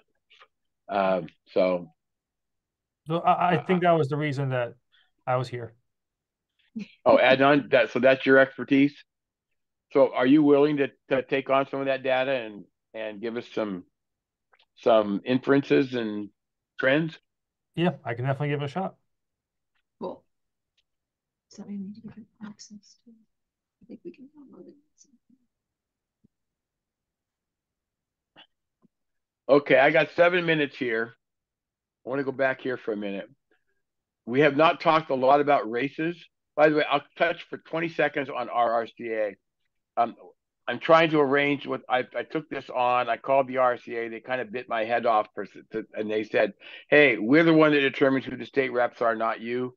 But I told them, "Look, we're not gonna go unrepresented. Mark is going to serve as our state rep for 4 days of the convention, so that we at least have a vote at the table, and hopefully there are a few other clubs represented from Oregon at the meeting, and he's going to be assessing if there in fact is the makings of a state rep in that group. Not just necessarily from the ORRC, but from one of the many RRCA clubs. So we will have state representation. We'll have a vote at the table when it comes to the convention. That's really important to me. So we've only had one. Well, we've had a couple of fights on the floor, and I'd hate for the state to not get its vote. So that's being taken care of. I know Mark has left. Tracy, Julia, or anybody, do we have anything under races and race quality that we need to immediately address? I want to give you guys, before I take questions in the last 6 minutes, I would like to give Tracy and Julia a big round of applause for addressing one of our big ones, which was our costs incurred with storage. We cut that bad boy into a third of what we were spending, and we also have a more convenient storage setup. So good job. That was a real concern of mine in terms of race quality. And I think we're going to have Mr. Wehrman involved, and there's nobody else I'd rather have doing that. So good for you guys on that. What else do we have to do in terms of race quality? We do have a race symposium coming up. Do we need, and Tracy and Alan, you had this job for 3 of the 4 years I was president. Do we need each race director to prepare a prep brief that they can leave behind in the event that I hate to say hit by a train, but in case I win the lottery and don't ever want to be a race director again, somebody has to pick up dual. I'm doing my very first Blue Lake run in June. Yes. Do we need to have a race director preparation brief? Well, we have. Yeah, Go ahead, Alan. Yeah, the big advantage of that is not in case the race director gets hit by the truck. The biggest advantage of that is so that the race director is over prepared for the actual day of event, because that's where we've been having our problems, both at Garlic and at the Turkey Trot. There were a couple of things that just dropped on the day. So yeah, prepare that, but prepare it with the thoughts on this day's event. I think we've done a couple of things to help. One is we have kind of strategized to have at least 2 to 3 race directors per event, so it's not all falling on one person. Also, we've created the race director manual, which Mark updated, and we also now have a race director checklist for the race directors where they can see, okay, these are all the things that have to be done. They can customize it to their event based on when does the permit need to be for this event, and when do you order the porta potties, and when do you set up, run, sign up and stuff. So I think it's gotten a more organized structure for newbies coming in, and without having just one person doing all the races. It eases the load on the race directors, and it also makes it so that if something happens to one of them, there's somebody else who has been helping them out and knows what's been going on. So, and all I would say is I'm glad we're doing that. I think the race director each race has to have its own, because I want them to know who to talk to at Catlin Gable. I want to know what the conversation sounds like when they say, "Hey, we're going to hold dual. Who do we talk to?" Don't forget to ask them for lights. Don't forget to ask them for all the things you do. And each race is going to be different. And so I will work with Mark on that. Yeah. And we'll make sure that each race director can put something together. And by the end of the year, we should have not only a race director's manual, but we should have about a dozen briefing sheets. Mine's going to be 1 or 2 pages is all. But it sure would have been handy to have that for Garlic when Hal got the race with 2 weeks to go. Yeah. So with that said, we are going to come back and in Daniel and Daniel, to finish that up, we should all be aiming for the race director workshop on May 4th so that we can communicate all this information at that point. Yeah. Very well. I am going to ask for Tracy for about 15 minutes in May to address how we're doing on some of these items. And if we want to continue the discussion, there's probably going to be 55 things. You guys are going to look at this form that we filled out and say, okay, there's more to do here. Some of this has to sink in, and we have to take a look here before we parse it out and put together things. So that said, I'm going to leave this where it is at the moment. For the people that have action items, let's plan to have at least something to say on them. Let's say this is February, March, 3 months is May at the May meeting, and we'll be able to say, hey, here's how we're doing. And if you didn't do any of it, then just say, hey, I didn't get it done. We're going to work for the next 3 months. But you'll have to be, at least you'll have to say that in front of people. And with that, you guys have been a great group tonight. We got a lot of good work done. Yeah, good job, Daniel. This is going to be shared. Thank you, Daniel. Yeah, thank you. You're absolutely welcome.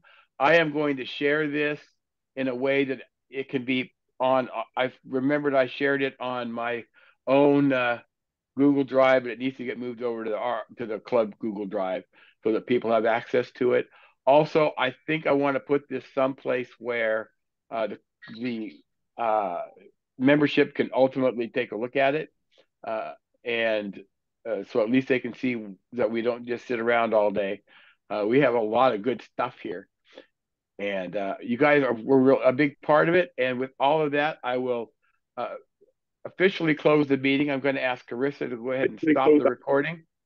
And then we can hang around if we have anything else we want to add off the record. Thank you all. Thank you. Daniel. Thanks.